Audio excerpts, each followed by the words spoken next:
The world has changed and I'm able to do all my business through the computer, through internet now. Cold calling is dead. Hello friends, my name is Sanjay Singh. I'm a sales coach.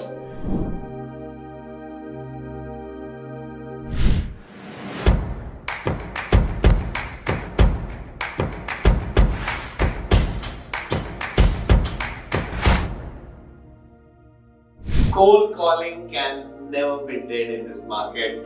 As long as you have sales and marketing in this world, cold calling is very much there. Why do people feel that cold calling is dead? Well, people feel that cold calling is dead because cold calling is the most difficult form of lead generation and people do not know how to do this. Hence, they are happy to declare that cold calling is dead. If you're a salesperson, you've got to understand what is cold calling. And you must listen to this video till the end because I'm going to share smart tips for cold calling even in 2022. The first thing that you got to understand in cold calling is that you are inviting yourself to a customer. You are going to a door uninvited. Now, if you're going to a door uninvited, surely no one is going to welcome you, isn't it? So, unless you look like a welcome guest, you are not a good cold caller, right? So let's take them one step at a time. You are doing cold calling, you have been assigned a territory and you have been told that, okay, this is the territory where you got to do your cold calling. What are you expected to do? Step number one, do a recce of the territory inside out. You should be very clear as to what is the profile of people who stay in this area or what is the profile of people who have their offices in this area. What is their income? What is their demographics? What is their psychographics? What could be the buying behavior of the people that you're going to meet in cold calling?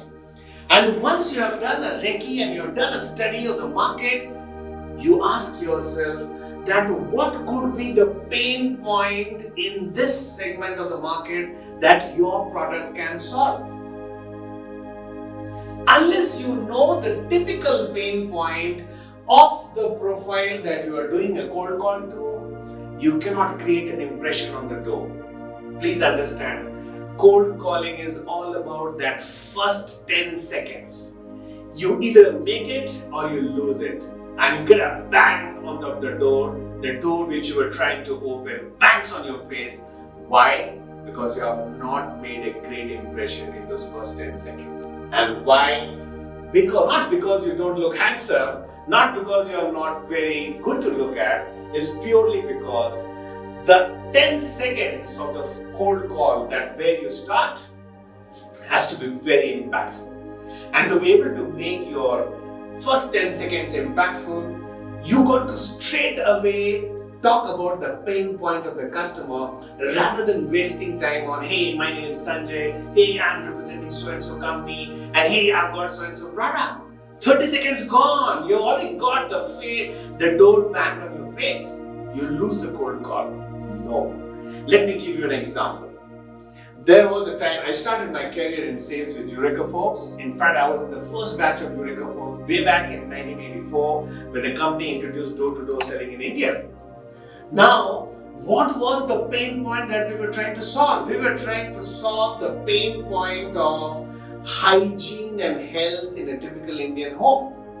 So we were not saying that the vacuum cleaner that we're selling helps you replace the jharu or the jhatka in the house. We just said that the sofa set where you're sitting and the bed where you sleep has got so much of dust which you can't see. Alright? So that was the pain point that we were addressing. So the moment we used to do a cold call, knock knock, the door opens, the first statement that comes out is, sir, do you want to see the amount of dust that you sleep on every day? 10 seconds, off. Now this is a statement which awakens the guy. He says, hey, I'm sleeping on that bed every day and you're trying to challenge me that there's dust there. You see, the point number one is in cold calling, don't fritter off the first 10 seconds in trying to introduce yourself. Instead, introduce the concept that you're representing, and that introduction of 10 seconds should be so impactful that it feels like talking to you. The second tip is that there are a lot of customers, especially in today's day of security, where people get impressed but they still don't want to invite you inside the house or inside the office. feeling that this guy might be an imposter, this guy might be someone who cannot be trusted. So the second statement that you make on the door is, "Sir, I want to demonstrate this to you, and for this I need to do 1, 2, 3. This will take 2 minutes time, and I'm ready to do it at a time that is convenient to you." So I'm not saying that do it now. I'm just trying to explain as to what exactly I want to demonstrate, and I'm seeking an appointment to ensure that the person doesn't feel that I'm an imposter, I'm a door pusher, I'm someone who's just trying to haggle in. No. Try these 2 things, friend. If you're doing cold calling, you have to get used to the idea of rejections.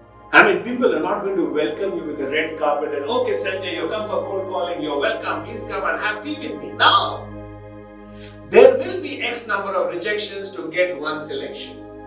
And this is what I call hit ratio in cold calling.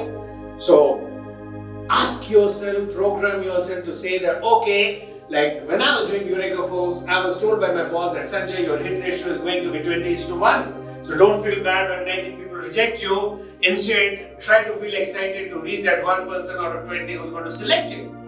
And ever since I have programmed my mind to follow the law of rejection, which says that X rejection gives you 1 selection, and as long as you know what is that ratio, don't have to feel frustrated.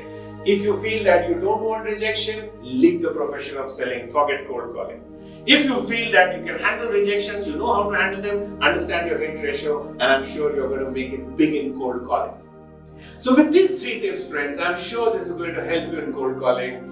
Remember, there is no form of lead generation which is more impactful, more impacting in your business, and more cost effective than cold calling.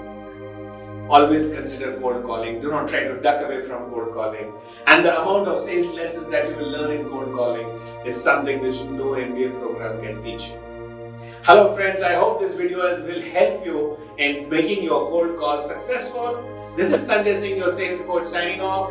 Please help me connect to more salespeople known to you, because I'm on a mission of empowering 1 million salespersons with the science of selling before 2025. I'm proud to be a salesperson, and I want you to know that there is no profession in this world which can give you name, fame and money faster than sales. Be proud to be a salesperson and spread the religion of sales amongst your fellow salespersons. For now, take care. Bye-bye.